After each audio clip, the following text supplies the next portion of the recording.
নমস্কার। আমি Sandeep. Investor mentality YouTube চ্যানেলে আপনাদের স্বাগত। এসেছি নতুন ভিডিও নিয়ে।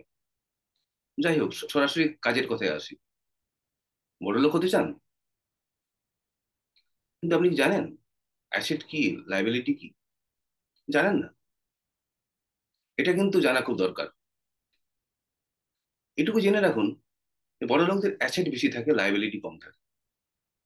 তো চলুন চট করে জেনে নিই অ্যাসেট কি আর লাইবিলিটি কি। অ্যাসেট কথার বাংলা অর্থ হলো সম্পত্তি, ধন। আর লাইবিলিটি, লাইবিলিটির কথা অর্থ হলো দায়। তো আমরা বাঙালিরা, গড়পড়তা বাঙালিরা যা জানি, গাড়ি বাড়ি এগুলো হলো অ্যাসেট, আর দায় বলতে কন্যা দায়। তো এর সংজ্ঞা হিসাবে বলতে গেলে বলতে হবে অ্যাসেট কি। অ্যাসেট হলো যেটা আপনার পকেটে কিছু দেবে, পকেট থেকে কিছু নেবে না, পকেটে আপনাকে কিছু দিয়ে যাবে, রিটার্ন দিয়ে যাবে, কিছু টাকা আপনাকে ফেরত দিয়ে যাবে, সেটা হলো অ্যাসেট। আর লাইবিলিটি কি? যেটা আপনার পকেট থেকে কিছু নেবে এবং নিতেই থাকবে, কিন্তু পকেটের টাকা আপনার কমতে থাকবে, সেটা হলো লাইবিলিটি। তার অ্যাসেট কোনগুলো? ধরুন ব্যাংকে আপনি টাকা রাখলেন, এফডি করলেন, আরডি করলেন, অ্যাসেট হয়ে গেল, টাকাটা বাড়লো। আপনি সোনা কিনলেন, গোল্ড কয়েন কিনলেন, সোভিনিয়ার গোল্ড বন্ড কিনলেন, অ্যাসেট হয়ে গেল। আপনি একটা জমি কিনলেন ভালো জায়গায়, যে জমিটার দাম বাড়তে লাগলো, অ্যাসেট হয়ে গেল। আপনি ভালো স্টক কিনলেন, যেটা দাম বাড়তে লাগলো, অ্যাসেট হয়ে গেল। একটা মিউচুয়াল ফান্ড করলেন, যেটা দাম বাড়তে লাগলো, অ্যাসেট হয়ে গেল। একটা বাড়ি করে সেটা ভাড়ায় দিলেন, সেখান থেকে টাকা আসতে লাগলো, অ্যাসেট হয়ে গেল। আপনি একটা গাড়ি কিনে ভাড়ায় লাগিয়ে দিলেন, সেখান থেকে টাকা আসতে লাগলো, অ্যাসেট হয়ে গেল। লাইবিলিটি, দেখুন আমরা গাড়ি বা বাড়ি ব্যবসায়িক স্বার্থে ওটা করি না। তো ধরুন আপনি একটা গাড়ি কিনলেন, একটা শোরুমে গিয়ে গাড়ি কিনলেন। তো গাড়িতে আমরা সাধারণত লোন নিয়ে কিনি। যাই হোক, তো ধরলাম যে গাড়ির দাম 10 লাখ টাকা। তো সেটা আপনার জমানো হলে পর থেকে বেরিয়ে গেল, জমানো না হলেও সেটা বেরিয়ে গেল। উল্টে লোন হিসাবে আপনাকে কিন্তু ব্যাংককে আপনাকে দিতে হচ্ছে, তো ব্যাংক সেখান থেকে প্রফিট করছে। আর আপনি কি করছেন? টাকা তো দিয়েছেন, আর আপনার টাকা বেরিয়েই চলেছে। শুধু এখানেই শেষ নয়, শোরুম থেকে গাড়িটা নিজেই বেরোলেন, গাড়ির দাম কিন্তু 30% কমে গেল। মানে আপনি আর আগের দামে ওটাকে বিক্রি করতে পারবেন না।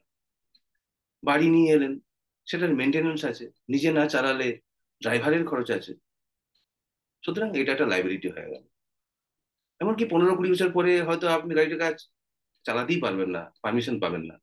তো বুঝতেই পারছেন। সেরকম ধরুন একটা বাড়ি করলেন, খুব বড় বাড়ি, কোনো প্রয়োজন নেই, তবে একটা বিশাল বড় বাড়ি করলেন, একটা সামাজিক, একটা স্ট্যাটাস। তো সেই বাড়িতে করতে একটা বিশাল অ্যামাউন্ট আপনার খরচ হলো। তো সেটা আপনার পকেট থেকে বেরিয়ে গেল। যেটা আপনার ইনভেস্টমেন্ট বা ঠিকঠাক ইনভেস্টমেন্ট করলে অনেক টাকা বাড়তে পারতো, সেটা বেরিয়ে গেল।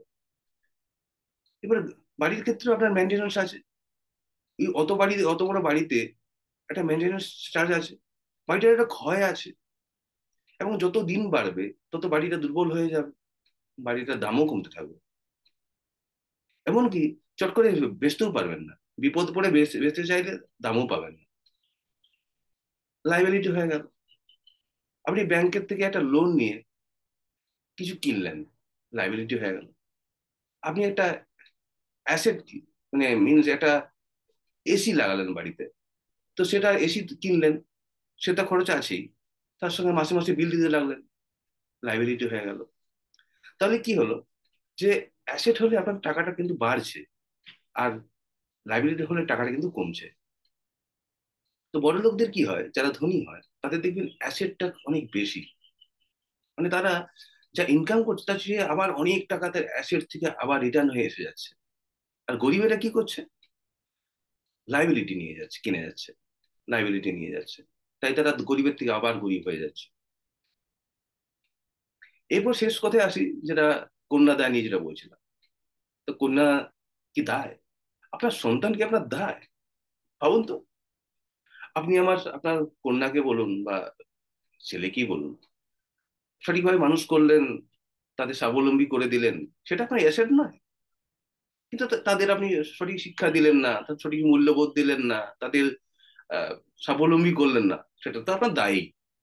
সেটা তো আপনার দায়, মানে সেটা আপনি সেই দায় তৈরি করেছেন।